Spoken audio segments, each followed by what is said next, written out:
வணக்கம். உங்களை அன்புடன் வரவேற்கிறது அக்யூப் டிவி தமிழ் செய்திகள். இன்றைய முக்கிய செய்திகள்.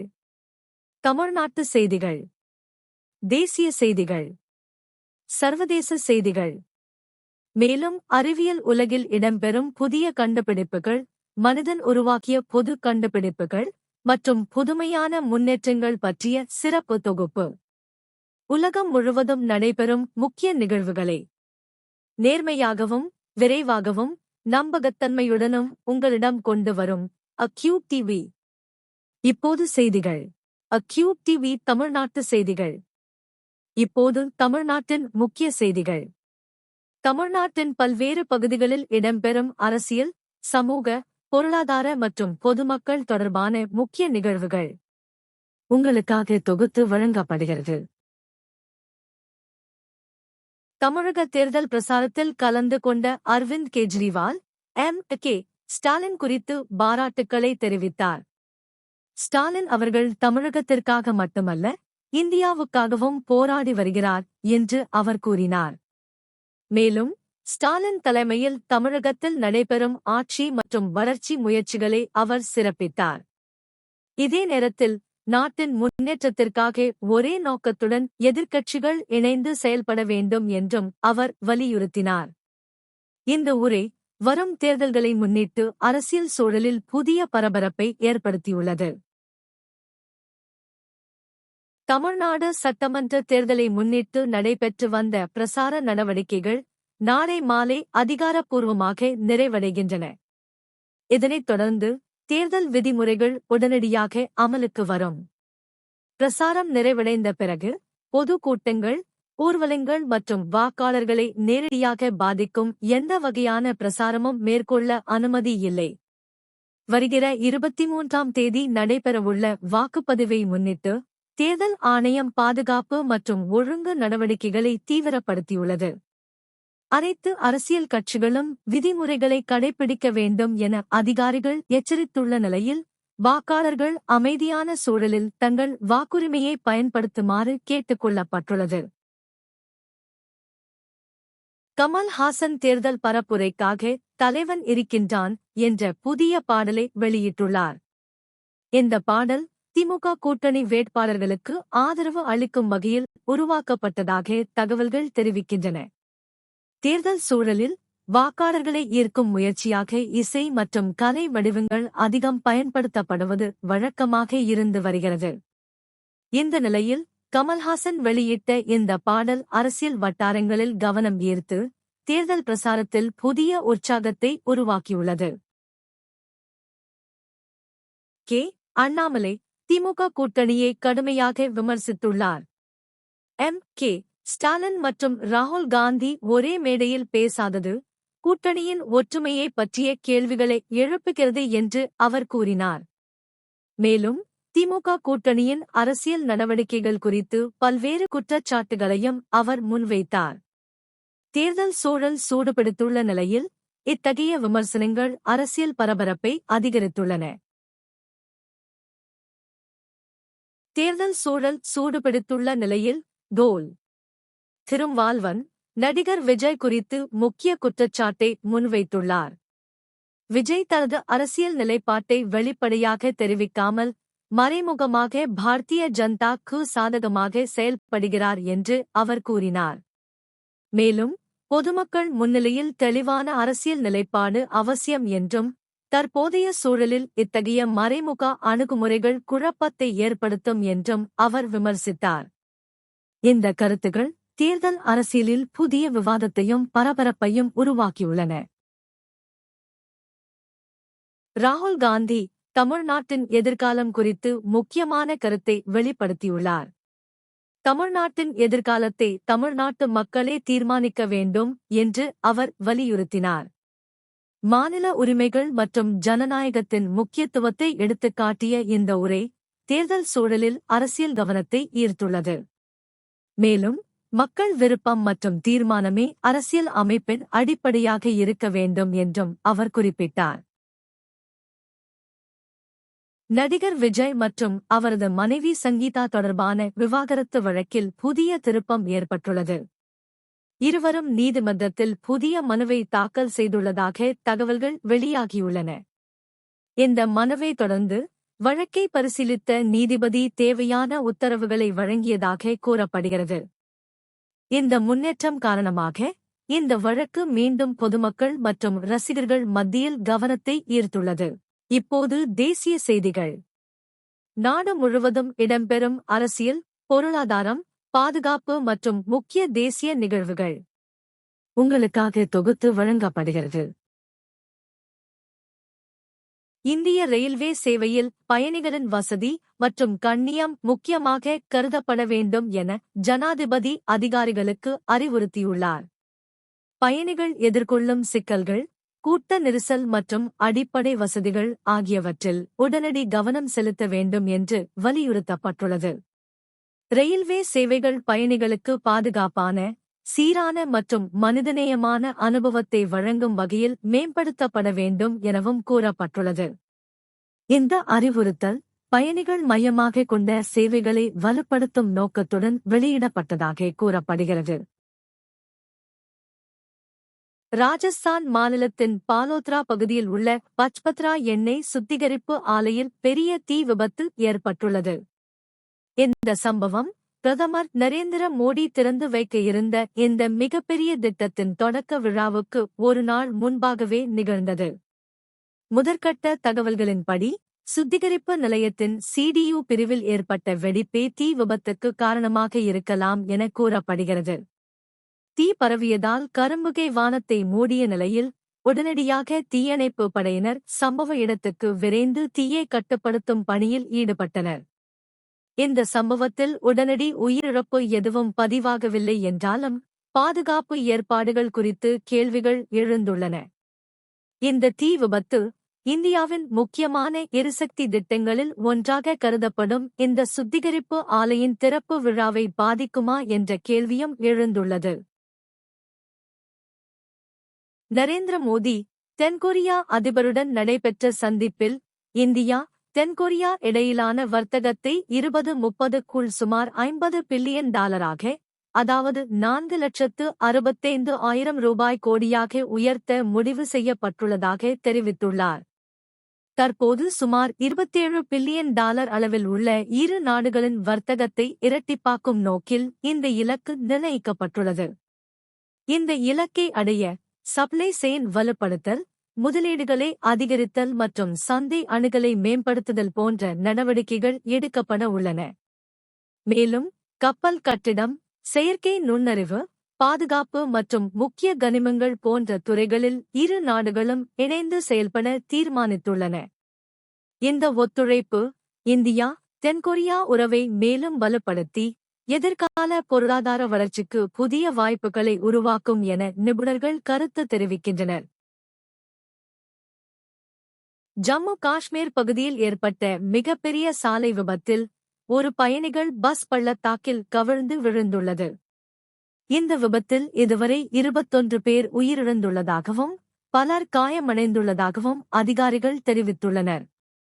மலைப்பாதையில் சென்று கொண்டிருந்த போது பஸ் கட்டுப்பாட்டை இழந்து பள்ளத்தாக்கில் உருண்டு விழுந்ததாக தகவல்கள் தெரிவிக்கின்றன. விபத்து நடந்ததும் மீட்பு குழுக்கள் உடனடியாக சம்பவ இடத்துக்கு விரைந்து காயமடைந்தவர்களை மருத்துவமனைக்கு அனுப்பும் பணியில் ஈடுபட்டனர். இந்த சம்பவம் நாடு முழுவதும் அதிர்ச்சியை ஏற்படுத்திய நிலையில் உயிரிழந்தோரின் குடும்பங்களுக்கு நிவாரணமும் அறிவிக்கப்பட்டுள்ளது. மோசமான வானிலை நிலைகளிலும் கண்காணிப்பு பணிகளை திறம்பட மேற்கொள்ளும் வகையில் புதிய இலகுரக விமானங்களை வாங்க மத்திய அரசு திட்டமிட்டுள்ளது. இந்த விமானங்கள் கடினமான சூழல்களிலும் செயல்படக்கூடியதாக இருக்கும் என அதிகாரிகள் தெரிவித்துள்ளனர். இதன் மூலம் எல்லை பாதுகாப்பு, கடல்சார் கண்காணிப்பு மற்றும் அவசரநிலை நடவடிக்கைகளில் அதிக செயல்திறன் கிடைக்கும் என எதிர்பார்க்கப்படுகிறது. நவீன தொழில்நுட்ப வசதிகளுடன் வரும் இந்த விமானங்கள் பாதுகாப்பு அமைப்புகளுக்கு முக்கிய ஆதாரமாக இருக்கும் என கூறப்படுகிறது. இப்போது சர்வதேச செய்திகள். உலக நாடுகளில் நடைபெறும் அரசியல், பொருளாதாரம், பாதுகாப்பு மற்றும் முக்கிய உலக நிகழ்வுகள் உங்களுக்காக தொகுத்து வழங்கப்படுகிறது. பாகிஸ்தானில் நடைபெறவிருந்த அமெரிக்கா, ஈரான் பேச்சுவார்த்தையில் ஈரான் பங்கேற்க திட்டமில்லை என்று அறிவித்துள்ளது. அமெரிக்காவின் அதிகமான மற்றும் மாற்றமடையும் கோரிக்கைகள், கடற்படை தடைகள் மற்றும் தொடர்ந்த பதற்றம் ஆகியவை பேச்சுவார்த்தைக்கு தடையாக உள்ளதாக ஈரான் குற்றம் சாட்டியுள்ளது. மேலும், அமெரிக்கா சமாதான ஒப்பந்த விதிகளை மீறியதாகவும், இந்த சூழலில் பயனுள்ள பேச்சுவார்த்தை சாத்தியமில்லை என்றும் ஈரான் தெரிவித்துள்ளது. இதனால், பாகிஸ்தான் நடுவர் முயற்சியில் நடைபெற இருந்த அடுத்த கட்ட பேச்சுவார்த்தை பற்றிய எதிர்பார்ப்பு குறைந்து, சர்வதேச அளவில் பதற்றம் அதிகரித்துள்ளது. வட ஜப்பானில் இன்று 7.5 ரிக்டர் அளவில் சக்தி வாய்ந்த நிலநடுக்கம் ஏற்பட்டுள்ளது. இந்த அதிர்வு கடலடியில் ஏற்பட்டதாக தெரிவிக்கப்பட்டுள்ளது. இதையடுத்து, கடற்கரை பகுதிகளுக்கு சுனாமி எச்சரிக்கை விடுக்கப்பட்டுள்ளது. மக்கள் பாதுகாப்பான இடங்களுக்கு செல்லுமாறு அதிகாரிகள் அறிவுறுத்தியுள்ளனர். நிலநடுக்கத்தின் தாக்கம் காரணமாக சில பகுதிகளில் கட்டிடங்கள் குலுங்கியதாகவும் தகவல்கள் வெளியாகின்றன. தற்போது சேத மதிப்பீடு மற்றும் மீட்பு நடவடிக்கைகள் தீவிரமாக நடைபெற்று வருகின்றன.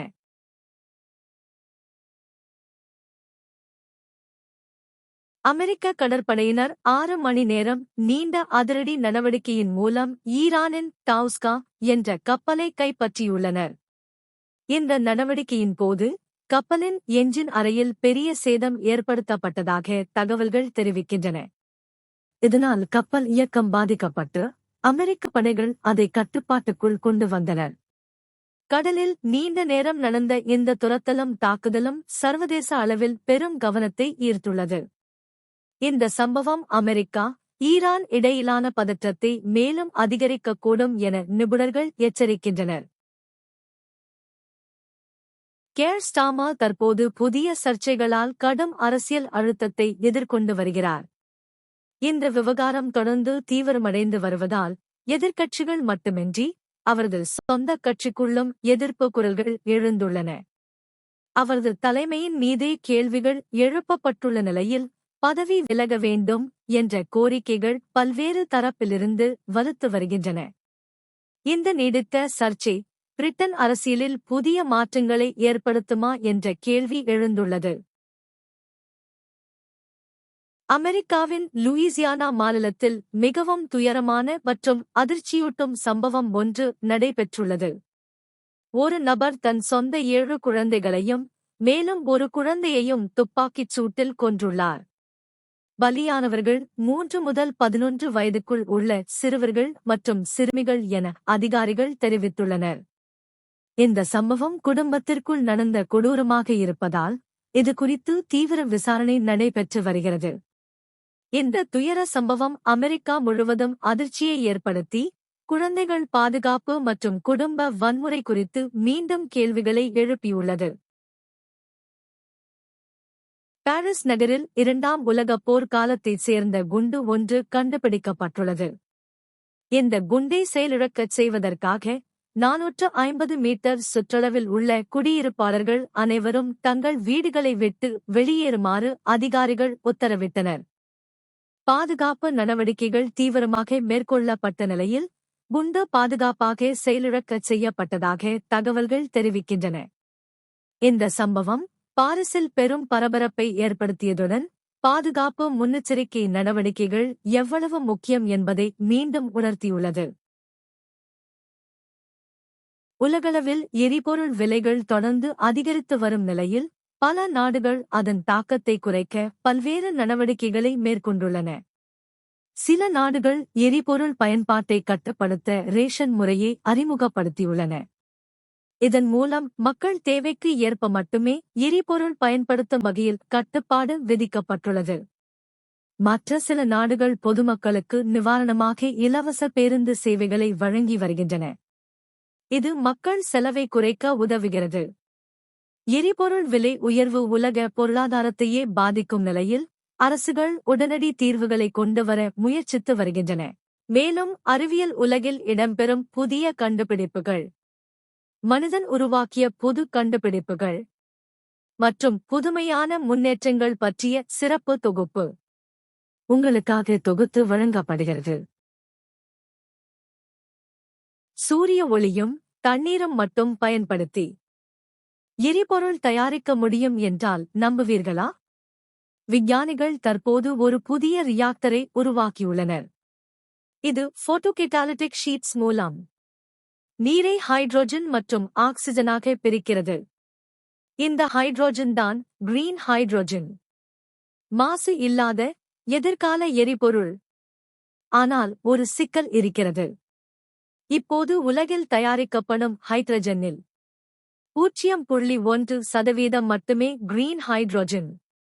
ஏன் என்றால் இது மிகவும் செலவு அதிகம். இன்னும் இந்த தொழில்நுட்பம் ஆரம்ப நிலையில்தான் உள்ளது. ஆனால் இதன் எஃபிஷியன்சி அதிகரித்தால் எதிர்காலத்தில் பெரிய அளவில் உற்பத்தி சாத்தியம். சூரிய ஒளியை சேமித்து எப்போதும் பயன்படுத்தக்கூடிய எரிபொருளாக மாற்றுவது. இது உண்மையிலேயே உலகத்தை மாற்றக்கூடிய கண்டுபிடிப்பு. பூமியின் மேற்பரப்பிலிருந்து சுமார் 700 கிலோமீட்டர் ஆழத்தில் மிகப்பெரிய நீர் சேமிப்பு இருப்பதை விஞ்ஞானிகள் உறுதிப்படுத்தியுள்ளனர். இந்த நீர் நாம் காணும் கடல் போல இல்லாமல் பாறைகளுக்குள் சிக்கியுள்ள தனித்துவமான வடிவில் இருப்பதாக ஆய்வுகள் தெரிவிக்கின்றன. சில ஆய்வுகளின்படி இந்த நீர் அளவு உலகின் அனைத்து சமுத்திரங்களையும் விட பல மடங்கு அதிகமாக இருக்கக்கூடும் என்று கூறப்படுகிறது. இந்த கண்டுபிடிப்பு பூமியின் உட்புற அமைப்பு மற்றும் நீர் சுழற்சி பற்றிய நம் புரிதலை மாற்றக்கூடிய முக்கியமான முன்னேற்றமாக பார்க்கப்படுகிறது. வெலிங்டன் நகரத்தில் கடும் மழையால் ஏற்பட்ட வெள்ள நிலைமை காரணமாக அவசரநிலை அறிவிக்கப்பட்டுள்ளது. தொடர்ச்சியான மழையால் பல பகுதிகளில் தண்ணீர் தேங்கி வாகனங்கள் நீரில் மூழ்கியுள்ளன. மேலும் பல மரங்கள் வேர் உடைந்து சாலைகளில் விழுந்ததால் போக்குவரத்து கடுமையாக பாதிக்கப்பட்டுள்ளது. மண்சரிவுகளும் ஏற்பட்டுள்ளதால் சில வீடுகள் சேதமடைந்ததாக தகவல்கள் தெரிவிக்கின்றன. அதிகாரிகள் மீட்பு மற்றும் பாதுகாப்பு நடவடிக்கைகளை தீவிரப்படுத்தியுள்ள நிலையில் மக்கள் அவசர முன்னெச்சரிக்கை நடவடிக்கைகளை பின்பற்றுமாறு கேட்டுக் கொள்ளப்பட்டுள்ளனர். இன்றைய முக்கிய செய்திகள் உங்களுக்கு பயனுள்ளதாக இருந்ததாக யாம் நம்புகிறோம். காணொளியை கண்டமைக்கு நன்றி. இந்த காணொளி பிடித்திருந்தால் லைக் செய்யுங்கள், உங்கள் கருத்துக்களை பகிருங்கள், நண்பர்களுடன் ஷேர் செய்யுங்கள். மேலும் தினமும் இவ்வாறான உடனடி மற்றும் நம்பகமான செய்திகளை அறிய எங்கள் அக்யூப் டிவி தமிழ் செய்திகள் சேனலை சப்ஸ்கிரைப் செய்ய மறக்காதீர்கள். நன்றி நண்பர்களே. மீண்டும் சந்திப்போம். உங்கள் பகுதியில் நடந்த செய்தி உலகம் முழுவதும் தெரிய வேண்டுமா? உங்கள் பகுதியில் நடந்த முக்கியமான நிகழ்வுகளை எங்களுடன் பகிருங்கள். தயவு செய்து சரியான ஆதாரங்களுடன் உங்கள் தகவல்களை அனுப்புங்கள். உண்மைத்தன்மை உறுதி செய்யப்பட்ட உங்கள் செய்தி உலகம் முழுவதும் வெளியிடப்படும். உங்கள் குரல் உலகின் கவனமாக மாறும் இந்த வாய்ப்பை தவறவிடாதீர்கள். அனுப்ப வேண்டிய மின்னஞ்சல் acubetv.tamilnews@gmail.com. அக்யூப் டிவி தமிழ் செய்திகள், உங்கள் குரல் உலகின் கவனம்.